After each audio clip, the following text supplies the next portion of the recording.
Cumprimentamos a todos com a paz de nosso Senhor e Salvador Jesus Cristo. Estamos iniciando mais um EBD da TV. Eu sou o pastor Henrique, moro atualmente em Americana, São Paulo, antes morava em Imperatriz, Maranhão. Se você deseja nos convidar, entre em contato conosco.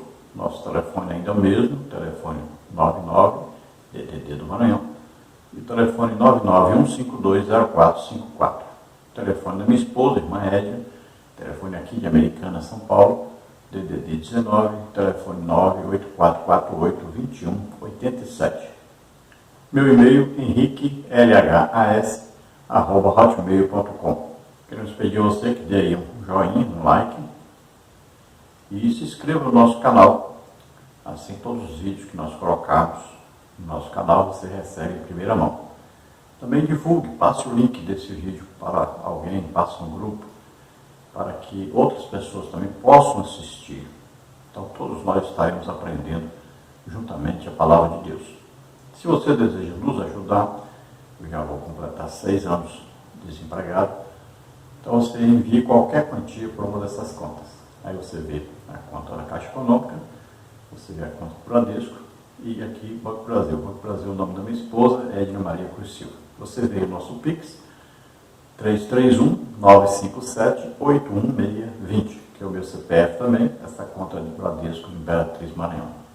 Nós estamos estudando neste trimestre das revistas da CPAD com o tema Os Valores do Reino de Deus, a relevância do Sermão do Monte para a Igreja de Cristo. E nós temos como comentarista deste trimestre o pastor Osiel Gomes, que é pastor presidente em Tirirical, São Luís, Maranhão. Hoje estaremos estudando a lição de número 5, que tem por título O Casamento é para sempre. Então este é o assunto desta lição. Esse sempre aí, não vá pensar que é eternamente, né? Que após a morte, então não existe mais parte sexual, nem esse casamento está valendo mais, né? Jesus diz bem claro, até que a morte o separe.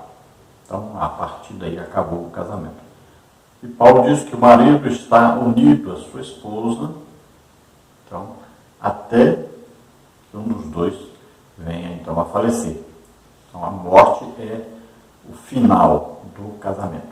Então, o casamento é a união sempre entre uma mulher e um homem. É sempre a união entre fêmea e macho. E é até que a morte os separe. Assim Deus criou, assim Deus fez. Então assim foi instituído o casamento por Deus. O primeiro casamento foi entre Adão e Eva. E a partir daí, esses dois se tornaram uma só carne. Houve uma junção então de corpos. Então existe aí o ato sexual que Deus criou, não esse que inventaram por aí, mas o que Deus criou, que é santo diante de Deus e é o correto. Fora disso, é pecado. Então, é uma monogamia, é um homem só e uma mulher só. Existe aí a heterossexualidade, ou seja, sempre um macho, uma fêmea, um homem e uma mulher. É a união entre dois sexos diferentes. E é indissolúvel, ou seja, até que a morte os separe. Vamos ver aí os tópicos e os subtópicos da nossa lição. No tópico 1, a condenação do adultério. Subtópico 1, definição de adultério. Subtópico 2, a posição de Jesus quanto ao adultério. Subtópico 3, os males do adultério. No tópico 2 temos o que rege o coração, regerá o corpo. Subtópico 1, o que procede do coração. Subtópico 2, o homem é o que pensa. Subtópico 3, sujeitando o corpo ao Espírito Santo. Tópico 3, a indissolubilidade do casamento. No subtópico 1, o casamento na perspectiva bíblica. Subtópico 2, o que fazer para que o casamento seja para sempre. Subtópico 3, casamento, uma união indissolúvel. Então, todos esses tópicos aí, subtópicos, estaremos estudando durante essa lição. Lembrando que todos os slides que nós usamos aqui estão disponíveis aí no nosso blog, depois nós colocamos lá no slide. E aqueles que estão nos nossos grupos aí, de WhatsApp e também do Telegram, nós disponibilizamos também o PowerPoint para poder você usar aí no seu data show, né, ou no projetor. Então, se você que deseja entrar nos nossos grupos, nosso grupo não é permitido você passar vídeo, passar música, não, somente eu posto ali. São grupos para que eu possa disponibilizar o material que eu preparo durante a semana para a lição. Então, existem os estudos escritos e existem os slides. Então, tudo isso você recebe gratuitamente aí pelos grupos. E também algum comentário, alguma coisa durante a semana, nós vamos acrescentando aí para ajudar aqueles que dão aula e aqueles que são alunos também. Então, se você deseja participar de um desses grupos, é só entrar em contato comigo aí pelo WhatsApp. O telefone está aí, 99951520454. Vamos então ao textual da lição, que está em Mateus 19:6, e diz assim: assim não são mais dois, mas uma só carne. Portanto, o que Deus ajuntou, não separe o homem. Então, quando existe a união sexual entre um homem e uma mulher, existe aí um casamento. Então, a partir daí, Deus é testemunha desse casamento, e o casamento, antes de que ele seja aí consumado pela justiça do país, ele já é consumado por Deus. Então, Deus é a primeira testemunha. Então, esta união é vista por Deus. Por isso que a Bíblia diz que você não pode pegar o templo do Espírito Santo, que é o seu corpo, e unir esse templo com uma prostituta, que é apenas para se satisfazer sexualmente. Porque para Deus, quando há uma união entre um homem e uma mulher sexualmente, isso é um casamento. E fora do casamento não pode haver sexo. Então, quando existe o ato sexual, se tornam então os dois uma só carne. Então existe a união carnal, existe a união sexual. E isto só pode haver dentro de um casamento. E quando existe o casamento, então Deus diz bem claro: o que Deus uniu, ele está dizendo que é Deus que une, então não separe o homem não pode separar. Se o fizer, estará em desobediência a Deus, estará em rebeldia contra Deus. A verdade prática diz: a vontade de Deus para o casamento é que ele seja vitalício. Na continuidade do Sermão do Monte, Jesus condena o adultério. Então, o desejo de Deus, a vontade de Deus é que o casamento seja vitalício, ou seja, até que a morte o separe. Então, o casal estará junto, estará unido, dentro, então, da vontade de Deus. Agora, até quando? Até que a morte o separe. Só a morte poderá separar este casal. Agora, é claro e é evidente que se houver o arrebatamento da igreja, e o casal for arrebatado, então foi até o dia do arrebatamento, não foi até o dia da morte. Né? Então nós consideramos aí o arrebatamento como uma morte, por quê? Porque houve uma transformação, o corpo terreno, né, se torna corpo celestial, o corpo material se torna espiritual. E Jesus diz que após então o arrebatamento, né, ou após aí a morte, não existe mais o ato sexual. Então Jesus disse bem claro, né, quando lhe perguntava a respeito de um irmão casar com a viúva do outro para suscitar descendência, e ele disse bem claro que lá no céu, ou no reino espiritual, ou seja, após a morte, não existe mais a parte sexual, não existe o relacionamento sexual mais, portanto, não existe mais o casamento. Aqui, então, nós vemos que Jesus condena o adultério, então, a traição, né? Aí a quebra desta aliança da qual Deus foi testemunha. Então, quando alguém está casando, não é só ali as testemunhas humanas que estão ali, não é só ali assinar um papel. Mas ali Deus está presente, Deus é testemunha desse casamento. Tanto faz ser casamento de cristão ou não. Quando há uma união entre duas pessoas, isso é um casamento e diante de Deus é um casamento e deve durar até a morte de um dos dois. Vamos à leitura bíblica em classe, que está em Mateus 5, 27 a 32, que diz assim: Ouvistes que foi dito aos antigos, não cometerás adultério. Eu, porém, vos digo que qualquer que atentar numa mulher para a cobiçar, já em seu coração cometeu adultério com ela. Portanto, se o teu olho direito te escandalizar, arranca-o e atira-o para longe de ti, pois te é melhor que se perca um dos teus membros do que todo o teu corpo seja lançado no inferno. E se a tua mão direita te escandalizar, corta e atira para longe de ti, porque te é melhor que um dos teus membros se perca do que todo o teu corpo seja lançado no inferno. Também foi dito, qualquer que deixar sua mulher, lhe dê carta de desquite, ou divórcio.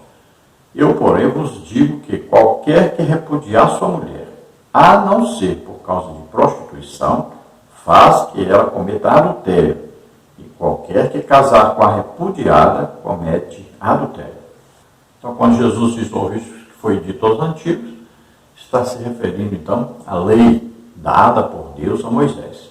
Vamos aproveitar aqui e dizer, não existe lei de Moisés e lei de Deus como coisa diferente. Quando se fala lei de Moisés, está se referindo à lei que Deus deu a Moisés. Tem gente interpretando diferente, achando que Moisés tinha uma lei diferente da que Deus deu. Não. Moisés aplicava ao povo a lei que Deus deu. Então, quando o povo insistia em um pecado, não quer dizer que Moisés foi lá e disse assim, não, vou fazer aqui uma lei diferente e vocês podem cometer esse pecado. Não. Quando o povo queria insistir no pecado, né, insistia, ia até Moisés e tudo. Então nós cremos que houve, da parte de Moisés, um cansaço de estar lutando com aquele povo. E quando a pessoa dizia, não, mas eu tenho que separar, eu tenho que dar carta de divórcio, eu não aguento mais, e o povo insistia, até que ele dizia, então vai, faça. No tempo de Jesus, disseram, mas Moisés deu, Moisés mandou dar carta de divórcio. E Jesus disse, Moisés não mandou. Ele permitiu, é diferente de mandar. Porque Moisés não ia mudar a lei de Deus. Então, pela insistência, pela dureza dos corações deles, Jesus explicou bem claro, por causa da dureza do coração. Porque a pessoa queria, porque queria transgredir a lei. É como um pai que diz ao filho, menino, não coloca a mão na tomada, vai dar choque. Menino, não coloca a mão na tomada, vai dar choque. E ele vai falando até que o menino vai insistindo, e ele diz, menino, coloca a mão nessa tomada. E toma logo esse choque para você aprender. Foi isso que nós cremos que Moisés fez. Então Jesus vai explicar bem claro que ele é Deus. E ele pode interpretar corretamente o que está escrito na lei de Deus. Então ele está dizendo bem claro, olha, não é só o ato em si, o ato físico do adultério que é pecado, mas já o desejar já é pecado. Então, quando a pessoa aninha em seu coração, no seu íntimo, ele olha uma mulher e já se vê adulterando, ele já está adulterando diante de Deus. Já é o pecado cometido, então, diante de Deus. Então ele fala dos olhos, não quer dizer que você vai arrancar seus olhos, quer dizer que você vai olhar para o outro lado. A gente ensina sempre, né, os jovens principalmente, se você parar o olho, né, e ver que vai pecar, coloca a mão assim e dá um tapa na sua cara, vira a cara para o outro lado. Pronto, isso é arrancar o olho, é tirar o olho, porque vem aí a concupiscência dos olhos, que é o desejo, nasce desse olhar. Então você é atraído, assim como Eva foi atraída pelo olhar. Então, esse olhar vai causar agora o quê? O desejo de experimentar Aí vem o que? A concupiscência da carne, é o desejo de experimentar, de tocar. Por isso Jesus disse sobre a mão, cortar a mão. Então não vai cortar a mão, é tirar a mão, não coloque a mão, não toque, porque esse toque vai incendiar já o desejo que vem através dos olhos. Então veja, a porta do pecado, da entrada desse pecado sexual, desse pecado de adultério, vem então pelos olhos, depois o corpo quer tocar, quer encostar. E depois vem a soberba da vida, que é dizer que é melhor do que os outros porque fez isso. Então é querer se exaltar aí, querer se aparecer, querer ser maior do que os outros porque fez isso. Então é a soberba da vida. Então essas três coisas sempre estão envolvidas no pecar. Então cuidado com os olhos, evite já na primeira vez os olhos. Se você caiu já nessa, então evite o toque. Porque aí, muito provavelmente, você não conseguirá resistir mais. Lembrando que Jesus disse que já é adultério quando você olha, então, você é casado, olhou, desejou, já é pecado. Você é solteiro, outra pessoa é casada, então você olhou e desejou, já é o pecado. Então Jesus condena aqui aquele divórcio, que existe muito hoje, na carta de desquite ou divórcio, por qualquer motivo, uma brigazinha, por causa de uma comida, alguma discussão, aí já começam a dizer que não se combinam, que discutem muito, começa então qualquer coisinha as pessoas querem se separar. Veja aí, por exemplo, esses artistas aí de novela, filmes, essas pessoas casam e descasam, casam e descasam. Estão exatamente como na época de Noé. Casavam-se e davam-se em casamento. Isso é pecado terrível diante de Deus. Estão em adultério. Estão em pecado terrível mesmo. E Deus diz que Ele odeia o divórcio. Todo casamento tem os seus dias bons e tem o dia mau. Nesse dia mau deve haver paciência, perdão. Aí o crente tem que ter aí o equilíbrio, aí se conter, porque são duas pessoas diferentes e todas duas têm direito de pensar diferente. Existe uma conjunção, uma união carnal, ou seja, do corpo, sexualmente. Mas não quer dizer que os dois vão concordar em tudo, que vão pensar a mesma coisa. Mesmo porque, se pensassem a mesma coisa, não conseguiriam conviver juntos. Então, Jesus vai explicar e ele vai dizer que só existe uma possibilidade de haver esse divórcio. No meu entender, Jesus está falando sobre o dia que o homem se casasse com a mulher e ele descobrisse que essa mulher não era mais virgem, então ele dava carta de divórcio para ela, se separava dela. Por quê? Porque ela poderia ser até apedrejada, mas ele não queria isso, ele amava essa mulher. O que ele fazia? Ele lhe dava carta de divórcio e ela poderia contrair novo casamento com outra pessoa. Agora, se essa outra pessoa que ela se casasse também, vendo que ela não era mais virgem e quisesse se separar e lhe dar carta de divórcio, poderia fazê-lo. Nós vamos ver o caso da mulher samaritana que teve 5 maridos. Veja só. Então, por que será que ela teve 5 maridos? Então, porque, muito provavelmente, o que aconteceu com ela foi isso. O primeiro descobriu, então, no primeiro dia que ela não era mais virgem, e deu carta de divórcio. Depois, o segundo, mesma coisa. O terceiro, mesma coisa. O quarto, mesma coisa. O quinto, mesma coisa. Então, o sexto, muito provavelmente, ela agora consertou. Disse antes que não era mais virgem e o homem que estava com ela não era marido dela, não havia que se casado com ela. Daí nós podemos entender melhor a situação daquela mulher. Então, Jesus está explicando bem claro. Se a mulher é casada e ela, então, adulterar, aquele que casar com ela também se torna adúltero. Então, os dois são adúlteros diante de Deus. O homem que traía sua esposa e ele se casar de novo, ele mesmo sendo condenado por adultério e a pessoa que se casar com ele também está condenada por adultério.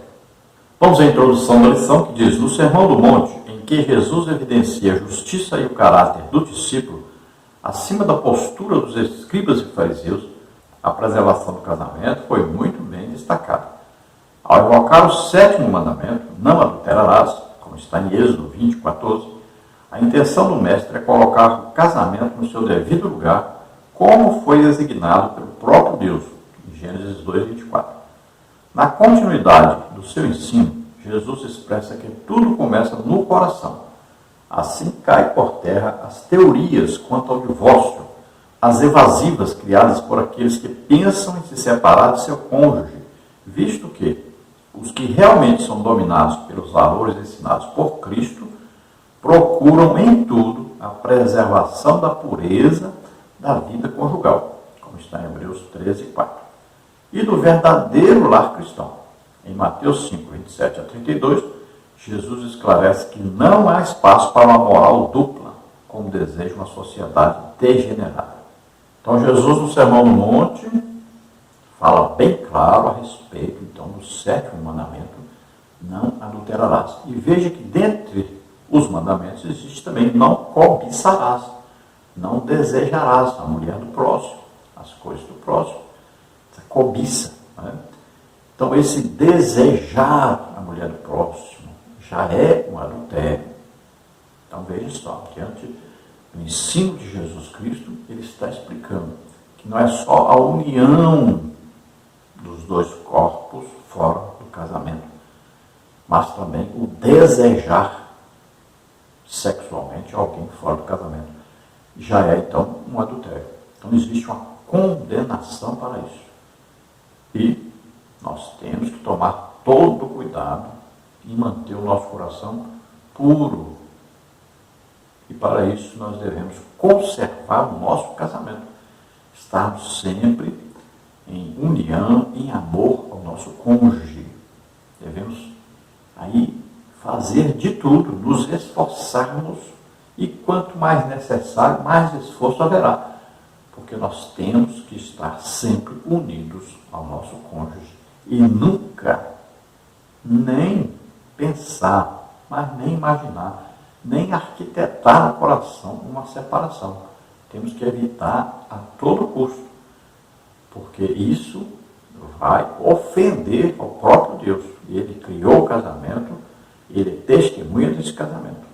Então, um cristão, ele vai preservar o ensino de Jesus. O casamento até que a morte separe. Então, o cristão nunca vai pensar em separação. Infelizmente, nós temos visto aí dentro da igreja muita gente que deixou de considerar os ensinos de Jesus, começou a inventar aí história e tal. Muitas vezes a pessoa adultera, já no seu coração já existe o adultério. O que ele faz? Se separa da esposa, muitas vezes fica esperando a esposa se casar de novo, cometer aí um ato sexual com outro homem, para depois dizer: não, eu fui traído, aí eu casei de novo. Veja só, você obrigou a sua esposa a ter um ato sexual com outra pessoa, porque você se separou dela, mas você já estava com pecado no coração diante de Deus, você já tinha adulterado. Muitos também adulteram mesmo, e aí se separam e dizem que tem direito a casar de novo. Então, está acontecendo muito isso dentro da própria igreja, principalmente por líderes ou pessoas de aquisição financeira mais alta, principalmente por esses dois tipos de pessoas. Então, muito cuidado, porque Deus vê tudo, sabe tudo, conhece os pensamentos e as intenções do coração. Vamos então aos tópicos da lição.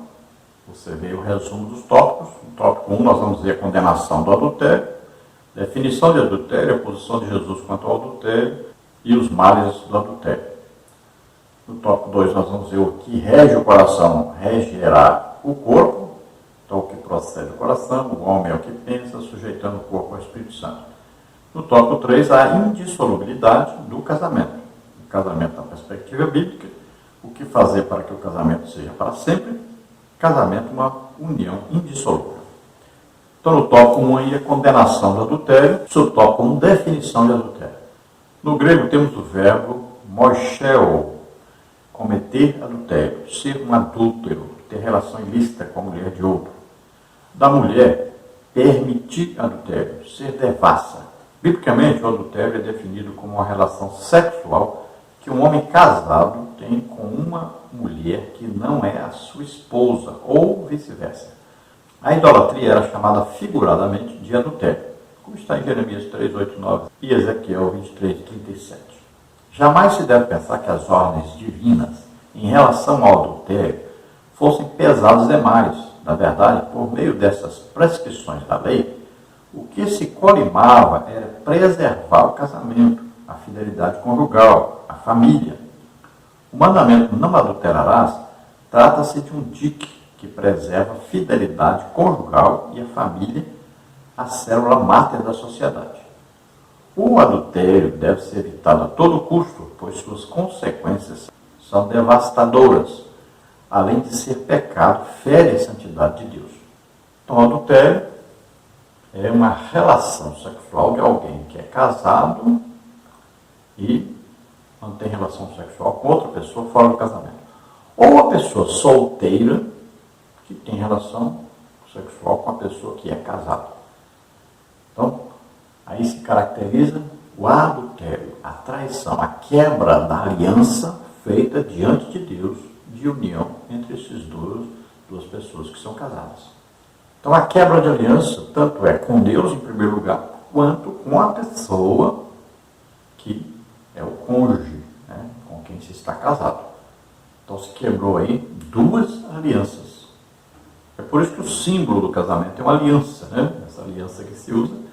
Então, ela não tem início e fim, indicando que o casamento é até que a morte se separe. A idolatria, muitas vezes na Bíblia, também é indicativo de um adultério. Aí, porque uma quebra de aliança. Então, tem uma aliança com Deus e ela é quebrada. Então, Deus chama aqueles que quebram a aliança com Ele de adúlteros. Então, nós vamos ver o povo de Israel sendo tratado muitas vezes como adúlteros. Deus fala bem claro sobre isso, muitas vezes na Bíblia. Trata, então, aqueles que tinham aliança com Ele, quebraram a aliança, caíram, por exemplo, na idolatria. Então, eles são considerados adúlteros. Traíram a Deus, quebraram a aliança com Deus. Assim como o casamento, quando há adultério, existe aí o que? Uma quebra de aliança.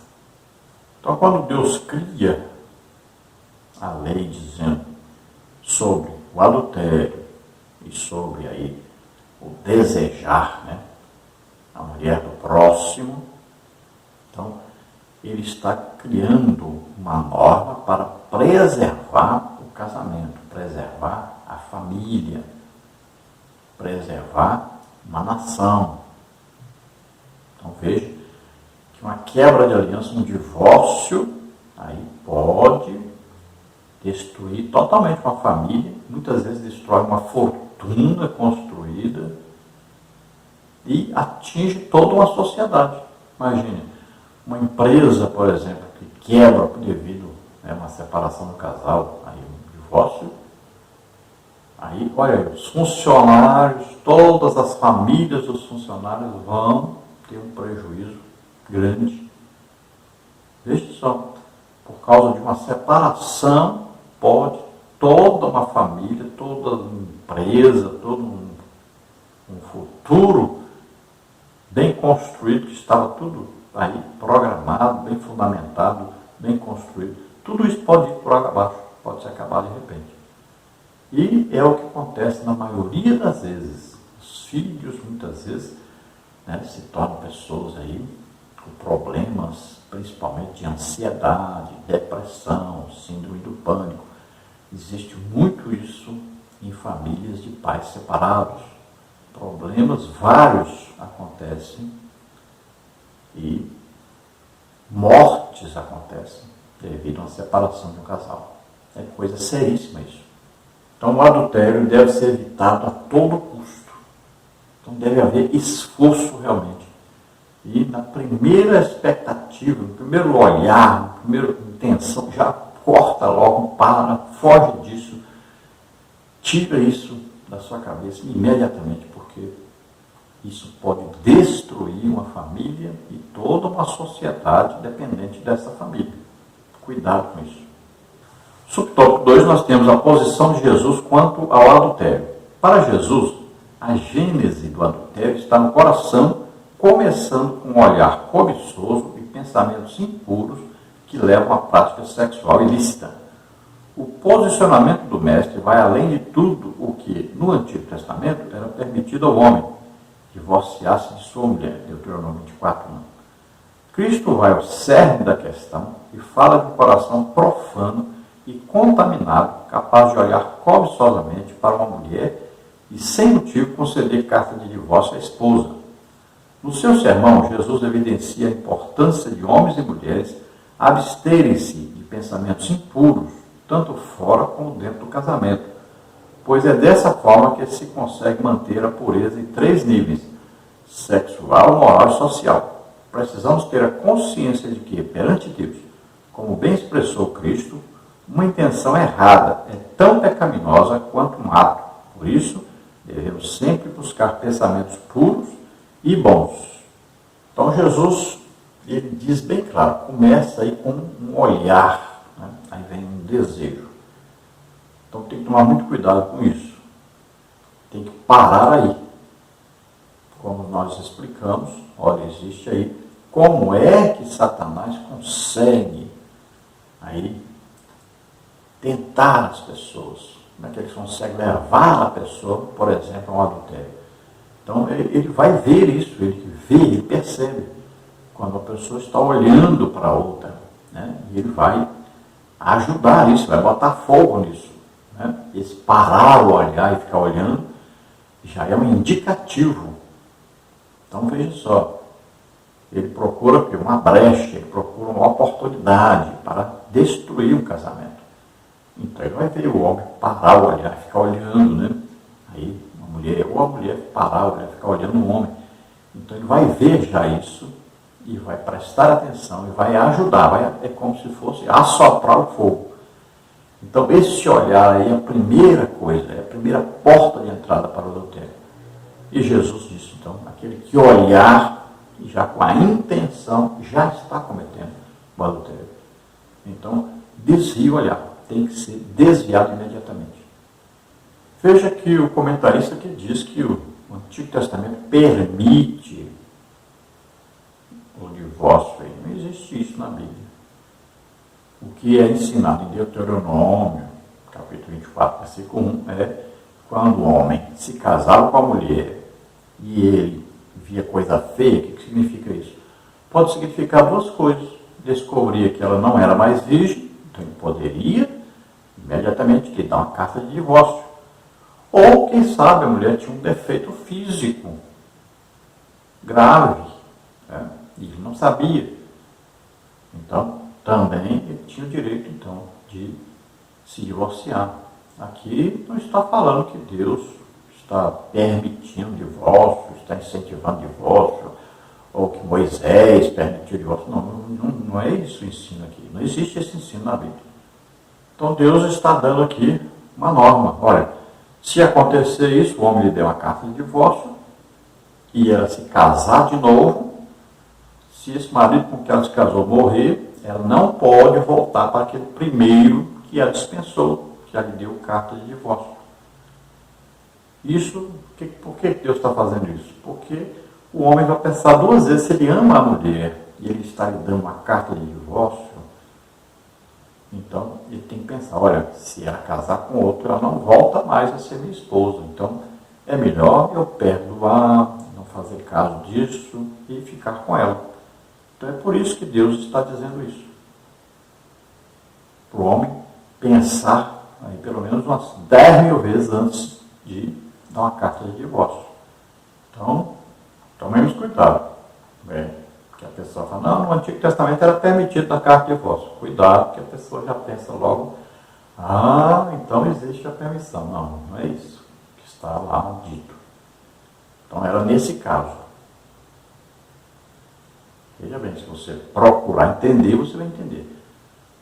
Então, no dia do casamento, se descobrir, a mulher não é mais virgem, eu casei com a mulher sem ser virgem, e ela não me disse nada, então eu tenho direito a lhe dar carta de divórcio.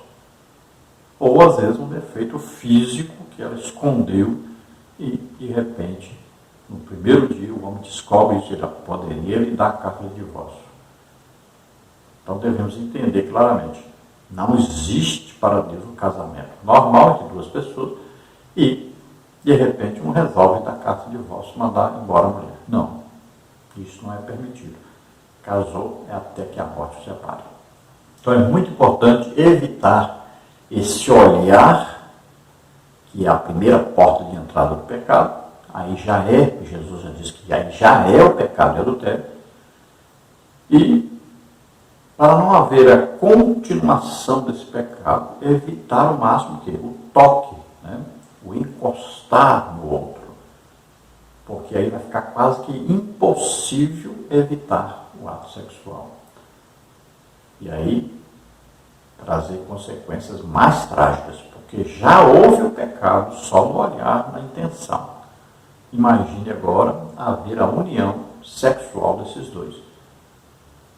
Então, por exemplo, o marido pode ver a mulher o trair e matá-la, ou a mulher vê o marido o traindo e também o matar.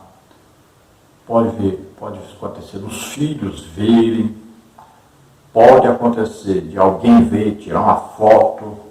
Imagine, aparecer lá um crente, no jornal, ou aí no YouTube, aí no Telegram, em qualquer lugar aí, traindo a sua esposa, ou a esposa traindo o seu marido. Imagine, é um escândalo, até para o Evangelho, isso é terrível.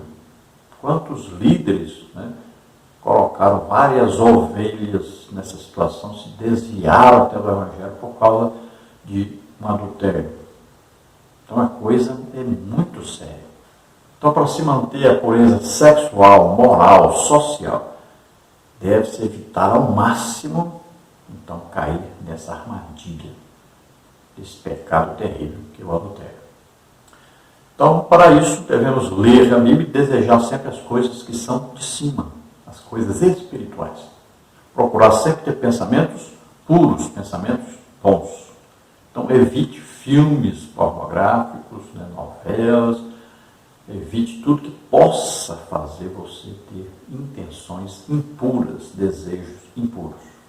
Subtópico 3, os males do adultério. O adultério sempre é prejudicial para a estrutura familiar e qualquer infidelidade no relacionamento a dois sempre será ruim, pois gera desconfiança, feridas emocionais, desvalorização, desrespeito, fraqueza e queda na vida espiritual. Por isso, é importante evitar tanto a prática do ato como os pensamentos indevidos. Além disso, os prejuízos espirituais são ainda maiores. Não havendo pureza em seus pensamentos, nem havendo lealdade com seu cônjuge, o relacionamento entra em perigo, deturpa a mente do cristão que, tendo a mente de Cristo, só deve pensar coisas boas. 1 Coríntios 2,16.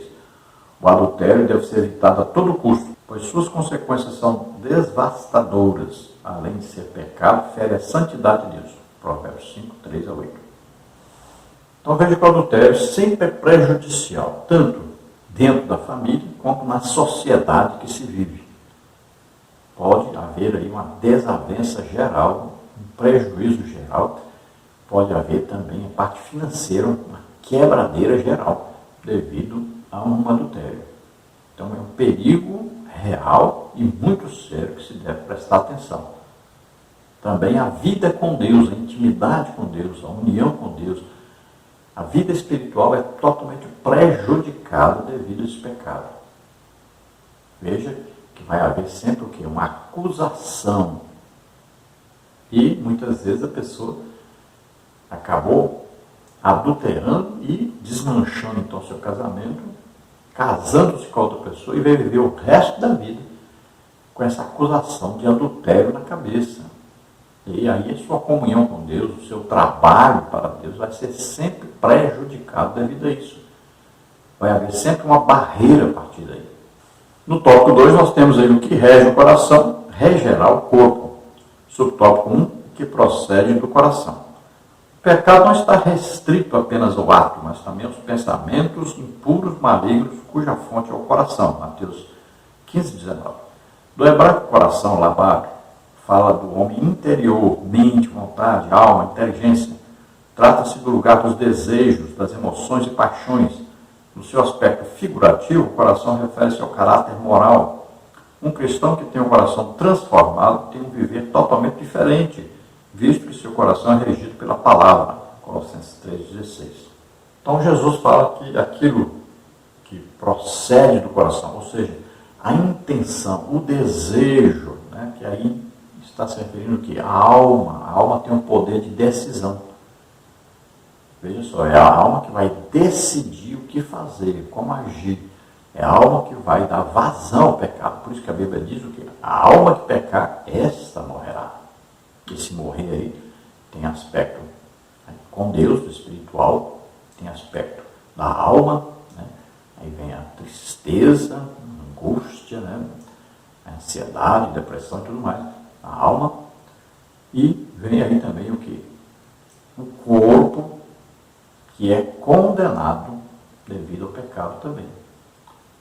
Então pode haver doença, pode haver um envelhecimento rápido. E então as três partes do homem podem sofrer terrivelmente por causa de um adultério. Então vem separação de Deus, né, que é a coisa mais terrível, que é o pecado fazendo barreira, impede a comunhão com Deus. Então essa intenção do coração, esse desejo da pessoa, esse desejo da alma, esse comandar que a alma vai fazer para que haja então o adultério, o pecado. Então Jesus fala dessa intenção do coração, que é a intenção da alma do homem. É onde está o poder de decisão de fazer, de pensar, de imaginar as coisas aí que vão ser pecaminosas.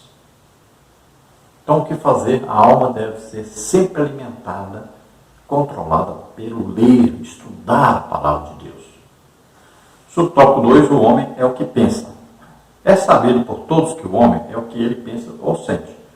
Os pensamentos e ideias que estão no seu homem interior são os motores que colocam em ação todo o seu corpo e são determinantes para a sua conduta. Desse modo, o homem colherá aquilo que semear. Gálatas 6, 7. O que semeia o pensamento da cobiça, desejando outra mulher, não demorará para que concretize isso na prática.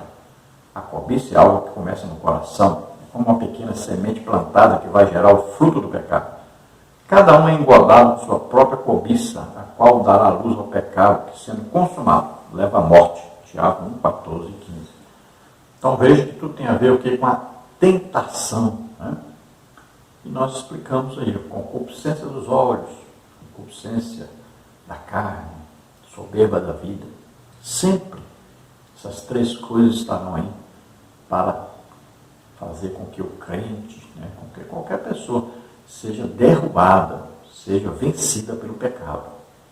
Então começa nos olhos, aí vai o corpo, vontade de experimentar, soberba da vida, desejo de ser grande ou de aparecer como alguém que é melhor do que os outros. Então sempre essas três coisas estão aí juntas para consumar o pecado. Então pensamento, imagine, você fala com você mesmo, você fala o dia inteiro, você tem pensamentos o dia todo. Você pensa alguma coisa. Se alguém fala alguma coisa, você pensa sobre isso que a pessoa falou. Se você vê alguma coisa, você pensa sobre isso. Muitas vezes você sonha aquilo que você ocupa a sua mente muito com aquilo, você acaba sonhando com aquilo de noite. Então os pensamentos aí são coisas que vão controlar todo o nosso ser. Então nós temos que pensar sempre nas coisas boas, nas coisas de Deus, Pensai nas coisas que são de cima. É isso que a Bíblia diz. Nas coisas espirituais. Desejai as coisas que são de cima. Pense nessas coisas. Ocupe mais a sua mente com as coisas espirituais. As coisas que vão produzir alguma coisa de bom através de você. Então, se você alimentar o pensamento de ter outra pessoa, de cometer o adultério, se você alimentar isso, guardar isso na sua mente, no seu coração, nos seus pensamentos, isso pode levar você então a cometer o ato de adultério, além do que já está cometido no pensamento, já ser adultério. E você poderá causar grandes males à sua família, à sociedade que você vive, à empresa que você trabalha, em qualquer área da sua vida, e principalmente na área espiritual. Então Tiago fala sobre isso, essa cobiça, esse desejo pelo pecado que nasce através dos olhos, depois vai para o corpo, a vontade de experimentar, de tocar, de ter aí comunhão carnal, e depois a soberba da vida. Subtópico 2, o homem é o que pensa. O Senhor Jesus falou que aquilo que rege o coração se evidenciará no viver diário de uma pessoa por meio de seus atos. Mateus 15, 19 e Lucas 6, 45. O que foi muito bem explicado por Paulo quando chamou de obras da carne as ações produzidas por um coração pecaminoso, como está em Gálatas 5, 19 e 21. Ninguém está isento de tentações, mas é preciso revestir-se do novo homem interior, produzido por Cristo para jamais cometer os atos pecaminosos por meio do corpo. Efésios 4, 24, Romanos 6, 12 e 13. A saída é pedir para Jesus fazer a transformação e nos dar um novo coração. Ezequiel 11, 19, 18 e 31. Então veja o que domina o seu coração, os seus pensamentos, suas intenções, a sua alma. Olha, a falta de Bíblia, a falta de leitura bíblica é tremendo isso. Pode ocasionar aí um enfraquecimento da alma e a alma ser então possuída por pensamentos, desejos pecaminosos. Então a leitura bíblica é muito importante. Ela que alimenta a alma, que fortifica a alma de coisas boas. Então, deve haver essa busca constante pelo alimento diário, que é a palavra de Deus. Veja que Paulo fala sobre as obras da carne. Então, são coisas que vão ser praticadas, desejadas, construídas na mente daqueles que vivem na carne, não no espírito. Aqueles que buscam as coisas terrenas sempre, não as espirituais. Então, nosso desejar, nosso buscar, nossos objetivos sempre têm que estar de acordo com a palavra de Deus, com a vontade de Deus. E ninguém vai dizer, eu não sou tentado, eu nunca vou ser. Não, todos são tentados, inclusive Jesus foi tentado. Aí você diz, não, mas eu estou jejuando. Jesus foi tentado após 40 dias de jejum. Então a tentação é para todos. Agora, o vencer as tentações é para aqueles que estão em comunhão com Deus e que querem agradar a Deus. Subtópico 3, sujeitando o corpo ao Espírito Santo. O caminho para que o cristão possa dominar bem o corpo é viver na dependência do Espírito Santo. Gálatas 5,16. Jesus fez uso de figuras de linguagem e de modo hiperbólico para mostrar como se deve fazer para vencer os instintos sexuais. Ao sugerir, se o teu olho direito te escandalizar, arranca-o e atira fora para longe de ti, como está em Mateus 5, 29a, Cristo não tinha intenção de incitar alguém a praticar a mutilação dos membros do corpo.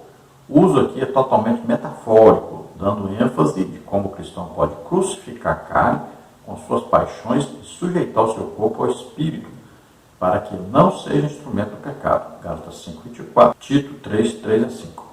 Jesus não estava falando de cortar algum membro do corpo, pois nada disso valeria enquanto o coração ainda estivesse cheio de pecado.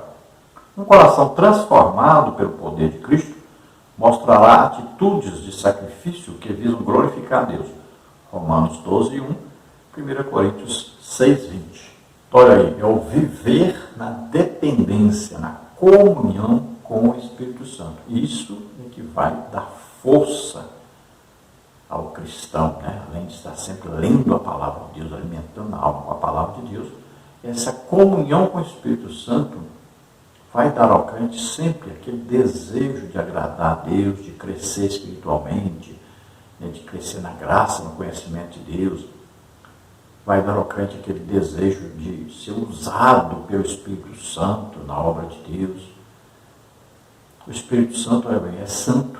Então ele sempre vai trazer essa santificação, esse desejo de ser santo, de ser separado para Deus, de estar em comunhão com Deus, de falar com Deus, de ouvir Deus falar conosco. Então, essa comunhão íntima é muito importante na vida do cristão. Nós sempre recomendamos a oração em línguas, né? Sempre falar com o Espírito Santo. Sempre é importante isso. Então, existe hoje um estímulo, né, ao pecado sexual. É um estímulo total da mídia. Aí você vê essa Netflix, sempre nos seus filmes você vai ver pecados terríveis. Isso é incentivo ao pecado. Você vai ver nas novelas, nos filmes, sempre incentivo ao pecado, sempre mostrando adultérios, prostituição, sempre estão presentes nessas coisas. Então se deve evitar, se deve de toda maneira combater isso. E você vai fazer isso, vai conseguir combater e vencer, se você estiver sempre em comunhão com o Espírito Santo, lendo a palavra de Deus, orando, congregando, que é muito importante, porque Deus vai falar com você, vai limpar você pela palavra que você vai ouvir. Então vai haver um arrependimento, vai haver um desejo de se consertar, de manter comunhão com Deus. Então nós explicamos, você parou o olhar, tira o olhar, olha para o outro lado imediatamente, cuidado com o pecado para ele não tomar posse do seu coração. Evite a todo custo.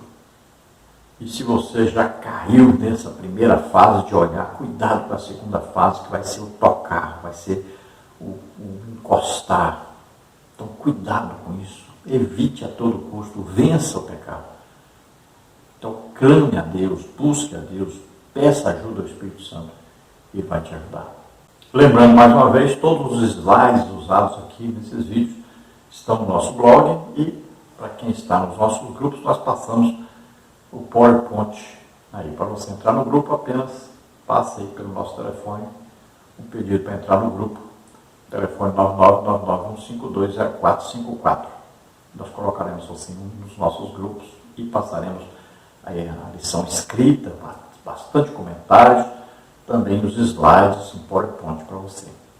Não se esqueça de dar um joinha, legal aí, e divulgue. Passe o link desses vídeos para as pessoas nos seus grupos. Também se inscreva aí no nosso canal. Vamos então ao tópico 3 da lição. A indissolubilidade do casamento. Subtópico 1, casamento na perspectiva bíblica. Sabemos que o casamento é a mais fundamental de todas as instituições sociais.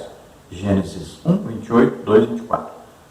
Na perspectiva divina, o casamento deve ser uma união permanente em que o homem e mulher entram em uma aliança a fim de construir uma união única na mais perfeita intimidade. Não querendo jamais que os votos do casamento fossem quebrados, Deus deu a ordem: não adulterarás. Êxodo 20:14.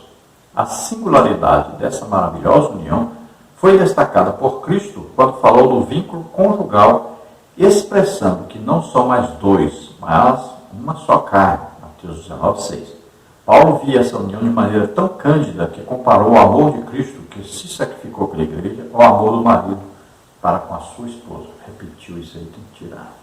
Então nós sabemos que a sociedade existe exatamente porque houve o que? O casamento, o primeiro casamento ali de Adão e Eva. Então essa união conjugal, carnal, sexual, social, e é que é o que? O casamento. Deus instituiu então o primeiro casamento. E a partir daí então existe a instituição casamento. E sempre Deus é testemunha desse casamento. Então é uma aliança, primeiro com Deus, depois os dois cônjuges. Então sempre o casamento. Um homem, Deus criou Adão, criou uma mulher, Eva. Não foi duas Evas para Adão, nem dois Adãos aí para Eva. Não foi um Ivo que Deus deu para Adão, foi uma Eva. Então sempre, casamento, um homem e uma mulher, um macho e uma fêmea. Então, heterossexual, ou seja, dois sexos diferentes. Monogamia, quer dizer o quê? Um homem e uma mulher. Não são dois homens e uma mulher, nem duas mulheres e um homem. Um homem e uma mulher. E indissolubilidade, ou seja, até que a morte os separe. Então, o casamento é essa união entre esses dois, homem e mulher. Então, eles entram numa aliança. E essa aliança é até que a morte os separe. Dessa aliança, dessa união, deve nascer o quê? Os filhos. Deus diz: crescer e multiplicar. Encham toda a terra. A terra não está cheia, não. Nós andamos quilômetros e quilômetros e quilômetros, não vemos uma casa, não vemos uma pessoa. Então, é bem clara a ordem de Deus, o desejo de Deus. Primeiro, a procriação. O casamento tem a primeira ordem, a primeira intenção, o primeiro mandamento de Deus para o casamento são os filhos. Devido a isso, muita gente hoje tem tido problema de casamento, porque já casam não querendo a presença de Deus em casa, não querendo a bênção de Deus. Os filhos são bênçãos de Deus. Então, muitos casamentos já nascem, já começam mal, desobedecendo a ordem de Deus. Então, a primeira coisa do casamento é multiplicação. Então, deve haver filhos. Depois é o quê? O prazer sexual, a união sexual. Isso está em segundo plano, segunda coisa, não é a primeira. A primeira é multiplicação, são os filhos.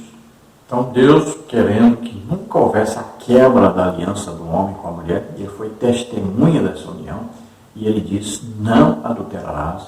Ele diz: não cobiçarás, não desejarás a mulher do próximo, nada que os outros têm. Então, veja só que o casamento, ele tem a ordem divina, a organização divina, o desejo de Deus para que seja até que a morte os separe. E quando diz que os dois são uma só carne, olha, Paulo vai comparar isso até à união da igreja com Cristo.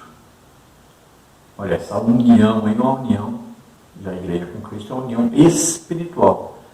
Mas a união é tão completa que ela deve ser indissolúvel, e essa aí não é como o casamento de um homem e uma mulher, que dura até que a morte os separe. Agora, a união da igreja com Cristo é uma união, essa é eterna.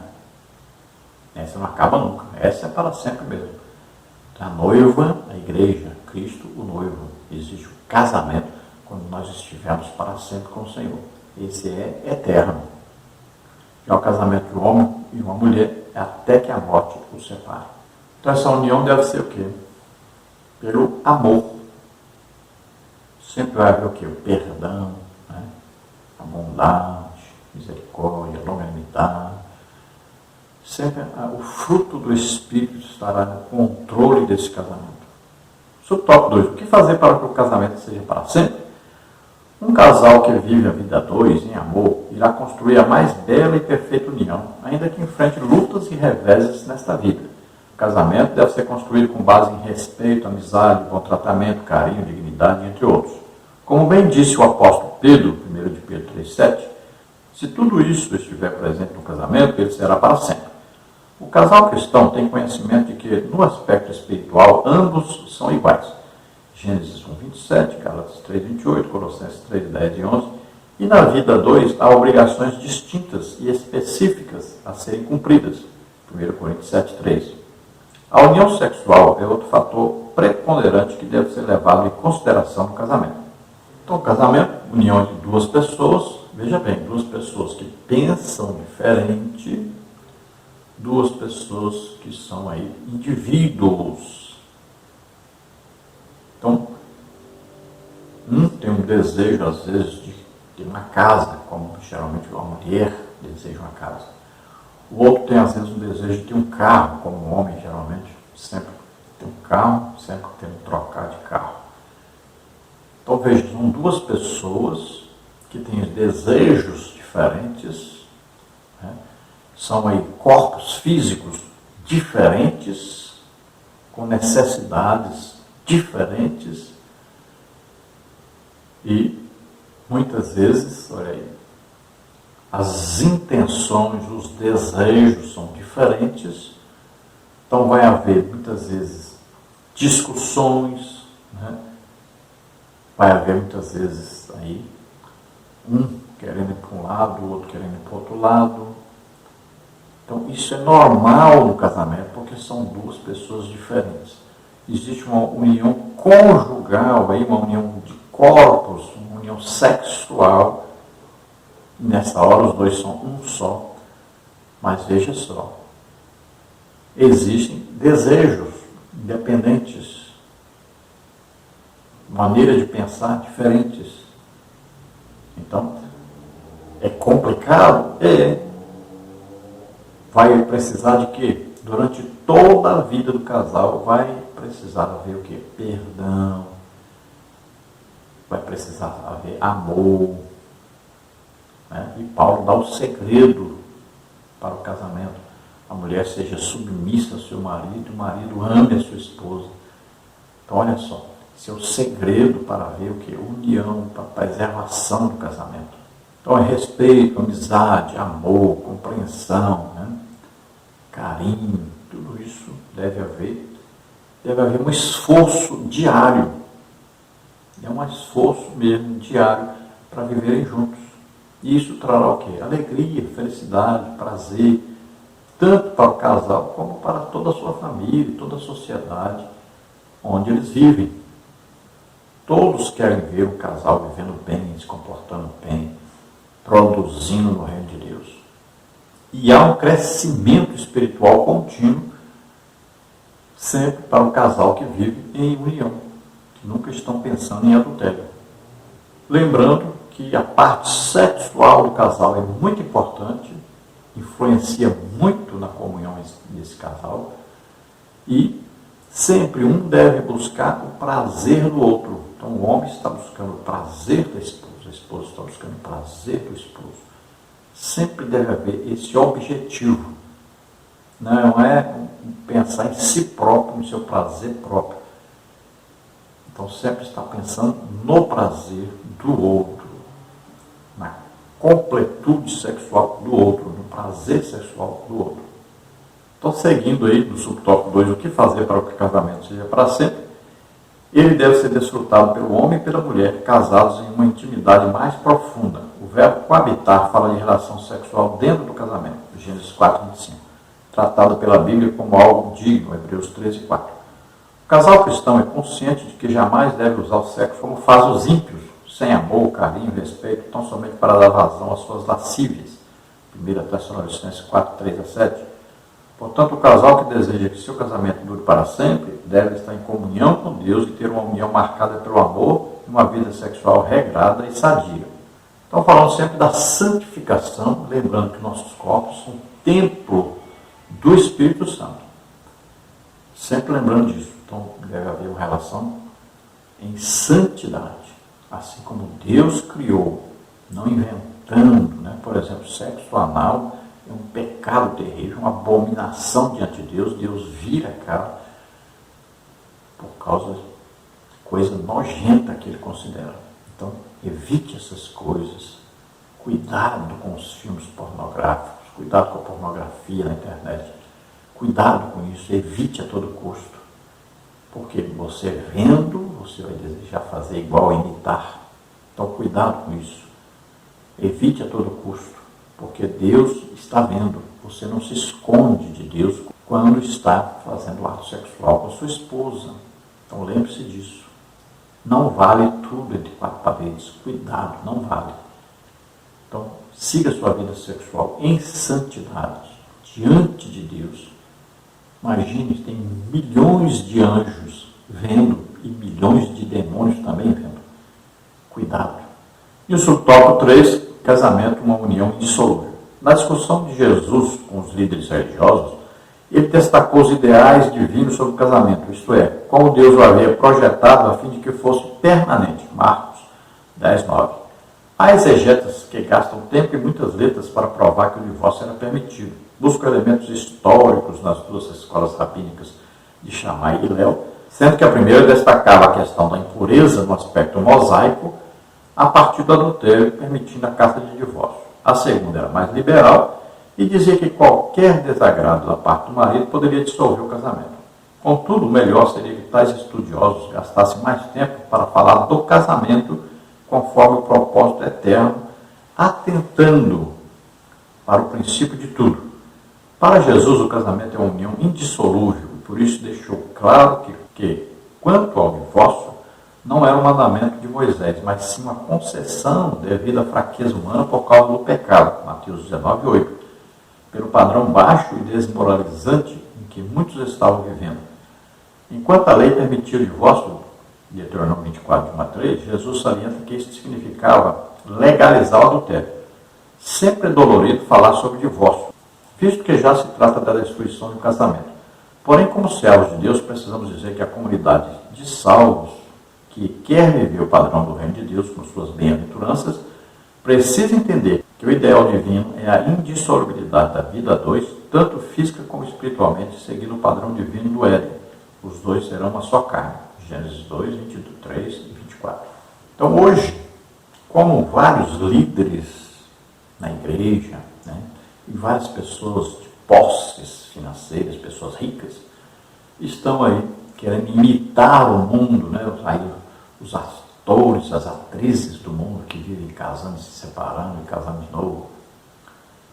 Então, se criou dentro da própria igreja alguns que vão estudar, vão fazer de tudo para criar um jeito aí, criar uma oportunidade, uma maneira de tentarem driblarem a palavra de Deus, de arranjar uma interpretação que satisfaça o ego dessas pessoas que vivem aí no adultério. Mas tomem cuidado, porque Deus está vendo. Olha, o juízo de Deus é sério. Cuidado. Então, passem tempo incentivando o casamento, a santidade do casamento, a união indissolúvel, até que a morte os separe. Passem tempo gastando todo o tempo possível para incentivar o casamento, e o casamento santo, o casamento que Deus quer, que Deus projetou. Cuidado, você que anda apoiando e inventando coisas aí, criando interpretações para apoiar divórcio. Cuidado, cuidado você líder que está vivendo em adultério. Cuidado. Não se engane e não engane as pessoas. Não tente agradar os outros para ganhar aí lucro, para ter lucro, para ganhar dinheiro das pessoas. Cuidado. Você que anda apoiando pecado de todo jeito. Cuidado. Nós temos visto até líderes de departamento de família incentivando todo tipo de sexo, incentivando adultério. Cuidado. E lembre-se, a lei não permitia divórcio. Apenas naqueles casos que eu disse ali. No dia que casasse, descobrisse que a mulher não era mais virgem, aí se poderia dar carta de divórcio. Ou tivesse ali um defeito físico, aí se permitia a carta de divórcio. Mas se permitia, não mandava. Poderia fazer. Mas se o homem amasse realmente a pessoa e quisesse continuar com ela, tudo bem, é o que Deus queria realmente. Conclusão, pela palavra de Deus, compreendemos que o casamento é para sempre, mas sua construção depende de uma vivência com Deus e um relacionamento marcado pelo amor. Frente aos problemas que possam surgir, o caminho não é o divórcio. Os cônjuges devem agir com boa vontade e sacrifícios, buscando sabedoria divina para que se volte à verdadeira harmonia com a presença de Jesus. Então veja que Deus instituiu o primeiro casamento entre Adão e Eva. Desde lá existe o casamento, em qualquer sociedade existe o casamento. E Deus instituiu um homem e uma mulher, aí um macho, uma fêmea, para se unirem e procriarem, terem uma vida feliz, em comunhão com o outro, sempre em comunhão com Deus, e obedecendo a Deus, em santificação. E o casamento deve ser até que a morte os separe. Somente a morte pode separar o casal. Esta é a ordem de Deus, o desejo de Deus. Então os dois são um só quando estão unidos num ato sexual. Então a união dos seus corpos os torna um só diante de Deus. Casamento deve ser preservado a todo custo. Então deve sempre haver o quê? Amor, perdão, principalmente perdão a vida toda. Todo dia o perdão deve ser exercido no casamento. Então a vida cristã é uma vida sacrificial, vamos fazer de tudo, nos esforçar. Muitas vezes vamos ter que sofrer para que sempre haja a união, a felicidade e o plano de Deus, o projeto de Deus seja executado. Que seja uma família temente a Deus, que tenha comunhão com Deus e produza no reino de Deus. Vamos orar agora. Se você deseja entregar a vida para Deus, aceitando agora o plano de Deus, que Jesus veio ao mundo, o Filho de Deus, viveu como homem, levou sobre ele os nossos pecados, doenças, enfermidades e nossas maldições, tudo que era contrário a nós, ele levou sobre ele, morreu em nosso lugar e ressuscitou. Você crê nisso? Você quer se submeter a Deus agora, começar uma vida nova com Deus? Vamos orar juntos. Se você está doente, está enfermo, vamos orar para que Jesus cure você agora. Vamos orar. Pai querido, em nome de Jesus, te apresentamos essas vidas, esses, Senhor, que agora creem na Tua palavra, na Tua salvação, esses casais, Senhor, que precisam de Ti agora, ajuda-os a acharem uma solução dentro da Tua palavra, Senhor, que eles possam achar o perdão, a misericórdia, o amor, que as esposas aprendam a ser submissas, os maridos aprendam a amar as suas esposas. Oh, Senhor, entra nesses casamentos, entra nessas famílias.